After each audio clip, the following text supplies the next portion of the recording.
Hello दोस्तों, Gurukul PCS classes में आप सभी का स्वागत है।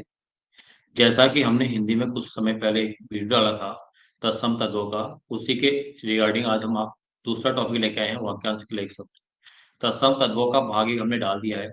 आज मैं वाक्यांश के लिए एक शब्द का पहला पार्ट लेके आ रहा हूँ और फिर आपका विलोम शब्द का पहला पार्ट लेके आऊंगा, फिर तत्सम तत्वों का दूसरा पार्ट। इस तरह से मैं इसको मैनेज करते हुए चलूंगा। आज जो आपका टॉपिक है वाक्यांश के, इसमें आज का जो पहला क्वेश्चन है, आपको क्या करना है, मैं यहाँ क्वेश्चन आपके सामने है और आपको आंसर अपने हिसाब से लगाने हैं। बाकी मैं उसके बाद एक्सप्लेन करने वाला मैं हूँ यहाँ पे, मैं आपको एक्सप्लेन करके और आंसर सटीक आंसर मैं आपको बता के आपके आंसर बता दूंगा। और आप लोग देखिएगा कितने क्वेश्चन आप लोग के सही होगा। ठीक है, बाकी और भी ऑप्शन के मैं यहाँ पे एक्सप्लेन आप लोग के सामने कर दूंगा। ठीक, पहला क्वेश्चन है, जिसके हाथ में सूल हो शब्द समूह के लिए प्रयुक्त शब्द है। क्या है? चक्रपाणी, शूलपाणी, ब्रजपाणी या पाणिग्रहण। तो इसका जो राइट आंसर रहेगा वो सूल पाणी रहेगा। सूल मतलब होता है तीखा और पाणी मतलब होता है हाथ में। तो सूल का मतलब होता है त्रिशूल कहते हैं हम लोग। त्रिशूल कैसा होता है? तीखा होता है, मतलब त्रिशूल कैसा होता है? नुकीला टाइप का होता है। तो नुकीला होता है तो त्रिशूल नुकीला होता है, तो सूल का मतलब नुकीला होता है। तो इसीलिए त्रिशूल जिसके हाथ में है वो कौन है? हमारे शिव जी हैं, तो उनको सूल पाणी कहा जाता है। ध्यान देना, ये आपका शूलपाणी शब्द और कौन सा समास आएगा, तो आपका आंसर आ जाएगा बहुब्रीहि समास है। शूलपाणी किसका मीनिंग दिखा रहा है? शिव जी का। ठीक है, तो यहाँ पे एक समास का भी क्वेश्चन बन गया। शूलपाणी किसके, शूलपाणी कौन सा समास है? आपको चार ऑप्शन दे देगा तो आपका आंसर आएगा बहुब्रीहि। चक्रपाणी, चक्रपाणी का मतलब होता है, चक्र में से चक्र होता है, पाणी में से हाथ होता है। हाथ में चक्र धारण करने वाला, हाथ में चक्र धारण करने वाला, हाथ में चक्र धारण करने वाला। तो ये हाथ में चक्र धारण करने वाले कौन थे? विष्णु भगवान जी थे। तो यहाँ पे एक बहुब्रीहि समास का एग्जाम्पल और आ गया हमारे पास। चक्रपाणी में कौन सा समास होगा, तो आपका आंसर आ जाएगा बहुब्रीहि समास। तीसरा है ब्रजपाणी। ब्रजपाणी का मतलब होता है ब्रज धारण करने वाला। क्या धारण करने वाला? ब्रज धारण करने, ब्रज धारण करने वाला। और पाणी ग्रहण का मतलब होता है, पाणी ग्रहण का मतलब होता है विवाह के समय, विवाह के समय वर द्वारा दुल्हन का हाथ पकड़ना, का हाथ पकड़ना, ये होता है आपका पाणी ग्रहण। सेकंड क्वेश्चन देखिएगा, जो सब कुछ जानता हो के लिए प्रयुक्त शब्द है। जो सब कुछ जानता है के लिए प्रयुक्त शब्द है। त्रिकालज्ञ, बहुज्ञ, ज्ञानी या सर्वज्ञ। ध्यान देना क्वेश्चन में क्या कहा गया है। सब कुछ कहा गया है तो इसके अकॉर्डिंग आंसर लगाओगे, वरना फिर गड़बड़ी हो जाएगी। त्रिकालज्ञ भी होता है, बहुज्ञ भी होता है, ज्ञानी भी होता है, सर्वज्ञ होता है। तो इसका जो राइट आंसर रहेगा वो आपका ऑप्शन नंबर डी रहेगा, सर्वज्ञ। ठीक है, जो त्रिकालज्ञ होता है वो तीनों कालों के बारे में जानता है, तीनों कालों का ज्ञान रखने वाला। तीन काल कौन कौन से होते हैं? वर्तमान काल, भूतकाल, भविष्य काल। तीनों कालों का जो ज्ञान रखता है उसी को त्रिकालज्ञ कहते हैं। बहुज्ञ किसे कहते हैं? अनेक विषयों का ज्ञाता, अनेक विषयों का ज्ञाता, अनेक विषयों का ज्ञाता। और ज्ञानी किसे कहते हैं? वह व्यक्ति जो योग्य एवं समझदार हो, योग्य एवं समझदार हो। या मैं कहूं जिसको, जो जानकार हो, जो जानकार, उसको ज्ञानी कहते हैं। और सर्वज्ञ, यहाँ पे इसके लिए आपको तीनों में कहीं ना कहीं कंफ्यूजन हो सकता है। ध्यान देना, सब कुछ है तो सब में 100 आगे आ रहा है तो इसको सर्वज्ञ लिख लीजिएगा। बहुज्ञ मतलब व, व का मतलब विषय होता है, तो व का मतलब विषय मान के चलना, विषयों का ज्ञाता हो जाएगा। और ज्ञानी मतलब जो ज्ञों से ज्ञानी, ज्ञों किससे मिलकर बना है? जौ प्लस यो से मिलकर बना है। तो ज्ञों मतलब ज्ञानी होता है, जौ, जौ से कौन आ जाएगा? जानकर आ जाएगा। इस तरह से इसको याद आप लोग अच्छे से कर सकते हैं। बहुज्ञ में वो आ रहा है, विषय हो जाएगा। सर्वज्ञ में 100 आ रहा है, सब कुछ हो जाएगा। और ज्ञों में जौ पहले आता है, जौ प्लस यो से ज्ञों बनता है, तो जौ का जानकार हो जाएगा। ध्यान दीजिए। तीसरा लिखिएगा, तीसरा देखिए, पूर्व में हुई हानि की भरपाई, भरपाई मतलब पूर्ति, किसके द्वारा की जाती है? इसके लिए एक शब्द है। पूर्व में हुई हानि की भरपाई के लिए एक शब्द है। क्षितिज, क्षिप्रहस्त, क्षतिपूर्ति या क्षणभंगुर। इन चारों में से कौन सा ऑप्शन आपका राइट होगा, ये आपको देखना है। तो इसमें जो राइट आंसर है वो क्षतिपूर्ति है। मतलब पूर्व में जो आपकी पहले हानि हो चुकी है उसकी भरपाई के लिए एक शब्द आता है हमारा क्षतिपूर्ति। जो क्षितिज होता है ये शब्द होता है जहां धरती और आकाश मिलते दिखाई दे। धरती और आकाश मिलते दिखाई दे।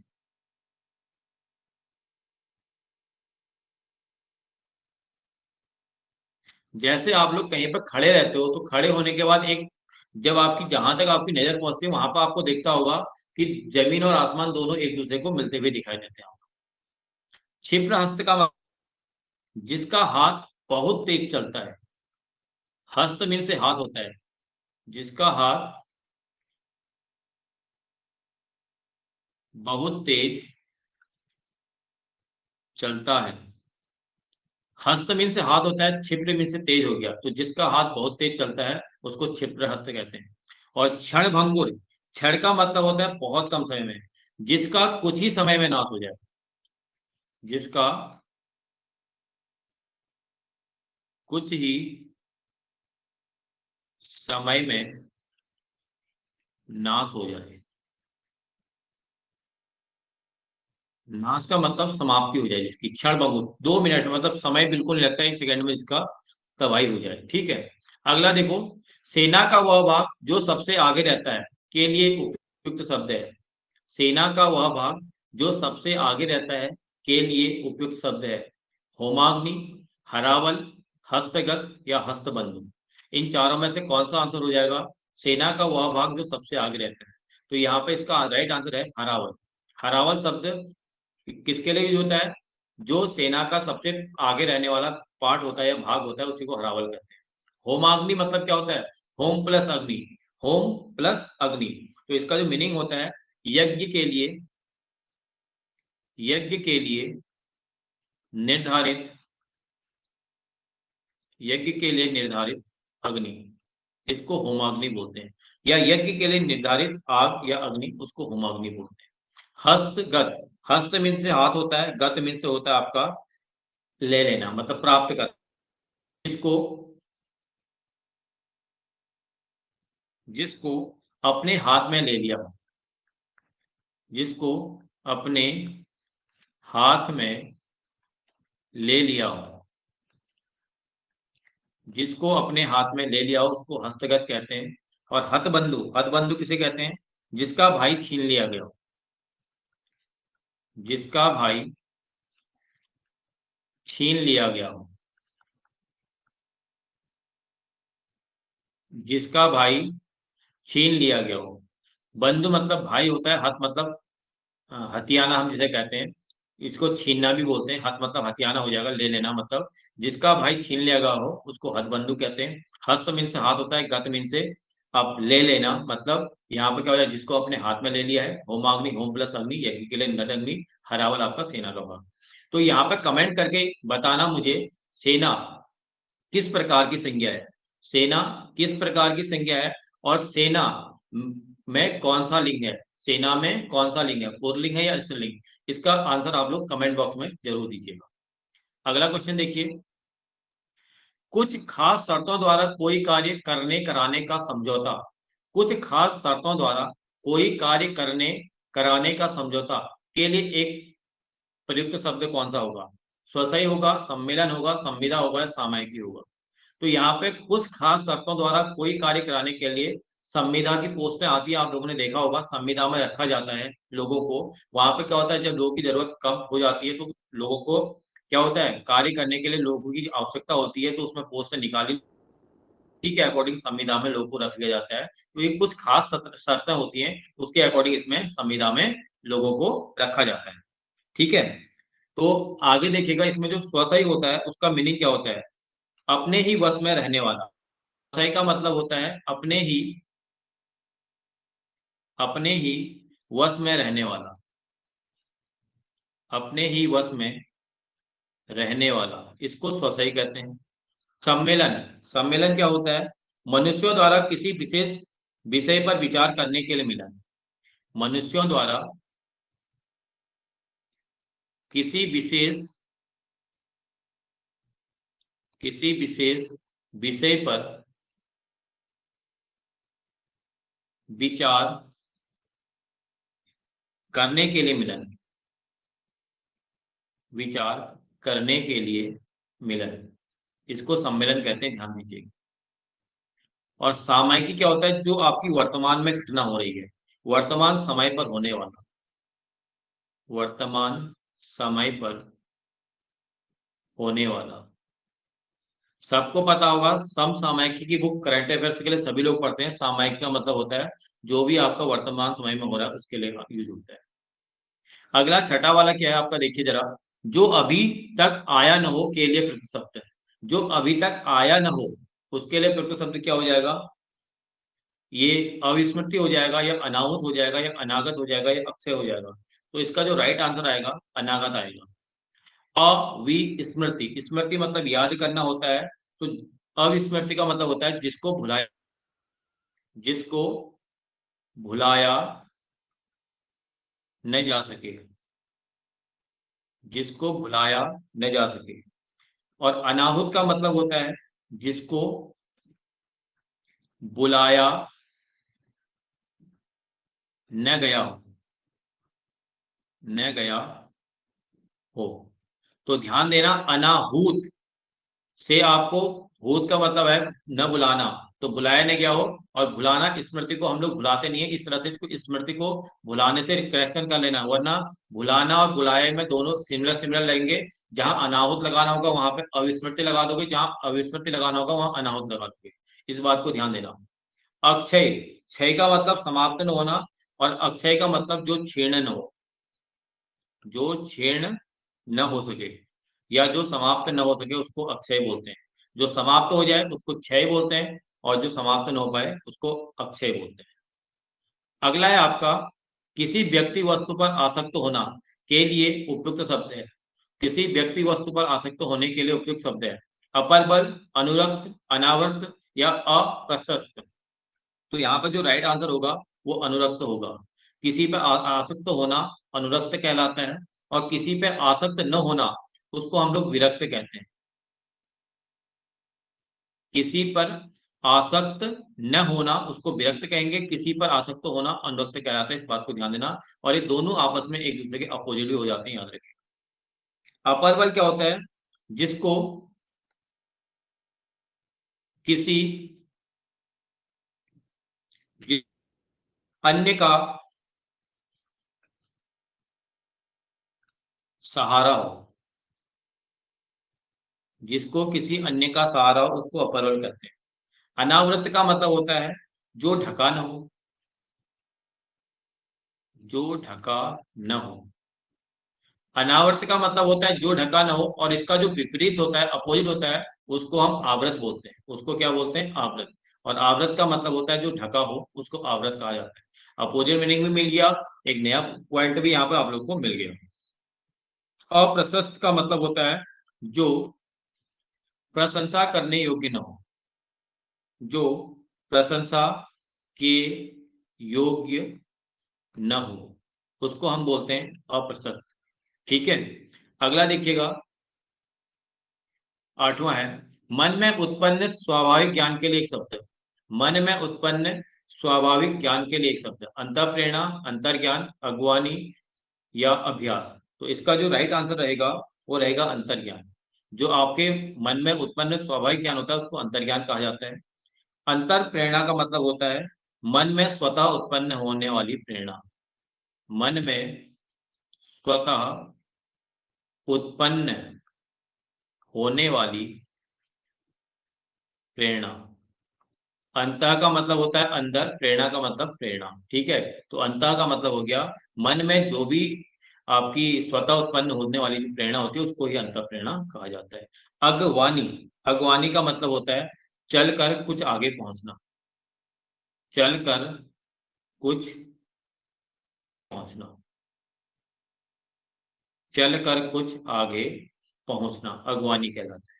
अभ्यास, आप लोग अभ्यास करते रहते हो, किसी कार्य को बार बार करना या किसी कार्य को बार बार दोहराना। किसी कार्य बार बार करते रहना, किसी कार्य को बार बार करते रहना, इसको अभ्यास कहा जाता है। अगला है हाथ जोड़कर प्रणाम की मुद्रा के लिए प्रयुक्त शब्द है। क्या होगा इसमें राइट आंसर? अग्रगण्य, अंशभाजन, अंजलिबद्ध, अंतरेव। तो इसका जो राइट आंसर है वो है अंजलिबद्ध। ठीक है। अग्रगण्य का मतलब क्या होता है, ध्यान दीजिएगा। अग्रगण्य का मतलब होता है जो सबसे आगे, जो सबसे आगे, जो सबसे आगे गिनाने योग्य हो, गिनाने योग्य हो। आपने देखा होगा जब कभी आप स्कूल में क्लास में रहते थे, पर कभी कभी क्या होता था, पहले सबसे पहले हम लोग काउंटिंग करते थे, भाई ये हमारी क्लास का सबसे अच्छा बच्चा है, उसको सबसे पहले काउंटिंग में लिया जाता। तो वही है अग्रगण्य का मतलब, जो सबसे आगे गिनाने योग्य हो। अंश भाजन का मतलब होता है जो किसी संपत्ति आदि में, जो किसी संपत्ति आदि में अंश का हकदार है, अंश का हकदार हो। जैसे हमें क्या होता है, हम अपने बुजुर्गों की संपत्ति क्या क्या रहते हैं, हकदार रहते हैं। मतलब उनके बाद हमें आती है, हमारे बाद हमारे बच्चों को जाएगी, तो ये कहीं ना कहीं अंश भाजन का एक एग्जाम्पल है। अंतरीप का मतलब क्या होता है, वह भूखंड, वह भूखंड या वह जमीन जो तीनों ओर से, जो तीनों ओर से समुद्र हो, जो तीनों ओर से समुद्र से घिरा हो, समुद्र से घिरा हो। वह भूखंड जो तीनों ओर से समुद्र से घिरा हो उसको क्या बोलते हैं, अंतरिप कहते हैं। अगला है आपका नेक्स्ट, जो इस लोक से संबंधित हो के लिए उपयुक्त शब्द कौन सा होगा? जो इस लोक से संबंधित हो उपयुक्त के लिए कौन सा शब्द होगा? इहलौकिक, इतिहास, इस्ताहारी या इसवी। जो इसका राइट आंसर होगा वो होता है आपका इहलौकिक। जो इस लोक से संबंधित होगा इहलौकिक बोलते हैं, उसको ध्यान दीजिएगा। इतिहास आप लोग पढ़ते हो, हिस्ट्री पढ़ते हो, तथ्यों, घटनाओं, घटनाओं आदि का क्रमबद्ध लिखना,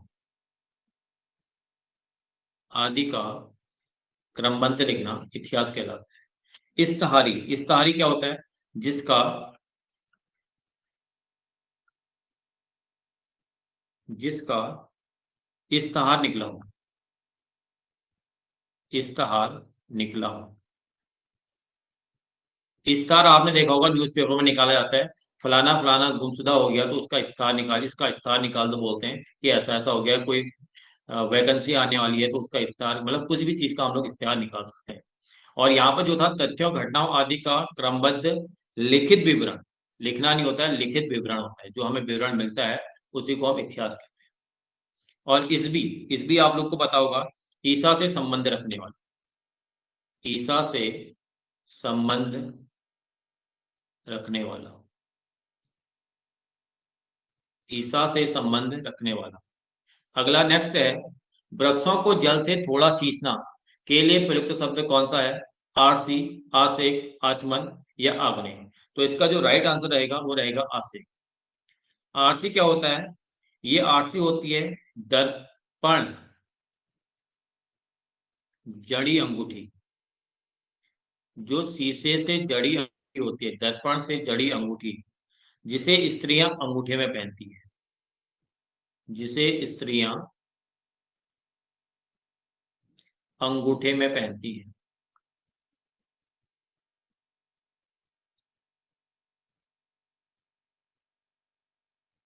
अंगूठे में पहनती है। और मुझे अभी कमेंट करके आप लोग बताएंगे अंगूठे का तत्सम शब्द क्या होगा। अंगूठा तद्भव होता है, इसका तत्सम शब्द क्या होगा ये आपको कमेंट बॉक्स में कमेंट करके बताना है। आचमन, आचमन के लिए जो प्रयुक्त होता है शब्द, श्रद्धा पूर्वक जल पीना, श्रद्धा पूर्वक जल पीना। आप लोगों ने देखा होगा जब घरों में कथा वगैरह होती है या मंदिरों में कोई भी प्रोग्राम होता है, तो उसके बाद सभी लोग को एक छोटा छोटा पानी वगैरह दिया जाता है, जिसे कहते हैं आचमन ले लीजिएगा। तो आचमन लेना मतलब थोड़ा सा पानी उसको श्रद्धा पूर्वक पीना ही आचमन कहलाता है। और आग्नेय होता है दक्षिण, दक्षिण और पूर्व के बीच की दिशा, दक्षिण और पूर्व के बीच की दिशा। अगला देखिए, जिसमें खूब उपज होती है, केले प्रयुक्त शब्द, पूरक, उद्भिज, उर्वर या उपास। जो इसका राइट आंसर होगा वो होता है उर्वर। इसको हम लोग उपजाऊ भी कहते हैं, उपजाऊ शब्द का भी हम लोग प्रयोग करते हैं, और उर्वरा शब्द का भी प्रयोग हम लोग करते हैं, ध्यान दें। पूरक का मतलब होता है पेट के बल चलने वाला, पेट के बल चलने वाला। पूरक के लिए प्रयुक्त होता है पेट के बल चलने वाला। और उद्भिज के लिए जो प्रयुक्त होता है उसे कहते हैं जो धरती फोड़कर, जो धरती फोड़कर जन्म लेता है, जन्म लेता है। और उपास्य का जो मतलब होता है जिसकी उपासना की जाती है, जिसकी उपासना की जाती है। ठीक। अगला देखिए, केवल पेट भरने वाला के लिए एक शब्द, कुबेर, कुलांगर, कृत या कुछीभर। इन चारों में से कौन सा आंसर राइट होगा? ये होता है कुछीभर। केवल पेट भरने वाले को कहते हैं कुछीभर। कुबेर, आपने सुना होगा धनाढ्य व्यक्ति, धन देने वाला देवता कुबेर होता है। धन देने वाला देवता या व्यक्ति भी कह सकते हैं, उसको हम लोग कुबेर कहेंगे, जिसके पास अथाह धन होगा। कुलांगर, अपने ही कुल का नाश करने वाला, अपने ही कुल का नाश करने वाला। और जो क्रीत होता है, क्रीत होता है जिसे खरीदा, जिसे खरीदा या मोल लिया गया है, मोल लिया गया हो, जिसे खरीदा या मोल लिया गया हो उसको हम लोग क्या बोलते हैं? क्रीत बोलते हैं। अगला है आपका, जो पहाड़ को धारण करता है के लिए उपयुक्त शब्द कौन सा होगा? गिरी, गिरिजा, गांडीवधारी, गांगेय या गिरिधारी। तो इसका जो राइट आंसर रहेगा वो गिरिधारी। गिरि मतलब पर्वत, धारी मतलब धारण करने वाला, इसी को गिरिधारी बोलते हैं, ध्यान देना। गिरजा, गिरजा का होता है पर्वत से उत्पन्न पुत्री, उत्पन्न पुत्री। जा मतलब होता है पुत्री और गिरी मतलब होता है पहाड़, पर्वत से उत्पन्न पुत्री। गांडीवधारी सुना होगा, गांडीव को धारण करने वाला, गांडीव को धारण करने वाला। गांडीवधारी किसे कहते हैं? कमेंट बॉक्स में कमेंट करके बताइएगा। और गांगे का मतलब होता है गंगा का पुत्र, गंगा का पुत्र गांगे कहलाता है, ध्यान देना। ठीक है, गंगा का पुत्र गांगे, या जो गंगा से संबंध रखता, जो गंगा से संबंध रखता हो।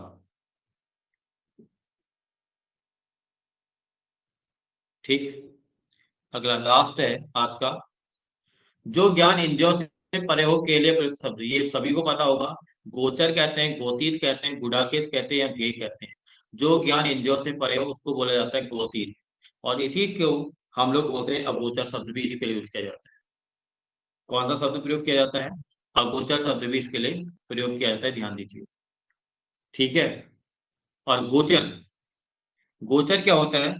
जो ज्ञान इंद्रियों द्वारा हो, जो ज्ञान इंद्रियों द्वारा हो,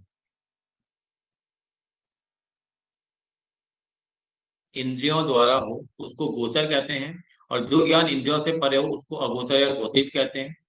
और गुडाकेश होता है जो नीत पर विजय पाया, जो नीत पर विजय पाया हो। और गे, गे क्या होते हैं? जो गाया जा सके, जो गाया जा सके उसको गे कहते हैं। गेय पद आपने सुने होंगे, सूरदास जी के गेय पद, गाने वाले पदों को गेय पद कहते हैं। और आप लोगों का एक क्वेश्चन और मिल गया, कौन सी संधि होगी ये आपको बताना है, ध्यान देना। गुणा केस में कौन सी संधि होगी ये भी आपको बताना है, और गुणा केस किसका पर्यायवाची होता है ये भी कमेंट बॉक्स में कमेंट करके आप लोग को बताना है। तो 3-4 क्वेश्चन आप लोग को और एक्स्ट्रा मिल गए, तो इन क्वेश्चनों का जरा आंसर आप कमेंट बॉक्स में कमेंट करके दीजिएगा। और वीडियो अच्छी लगे तो लाइक, सब्सक्राइब और शेयर जरूर कीजिएगा। धन्यवाद।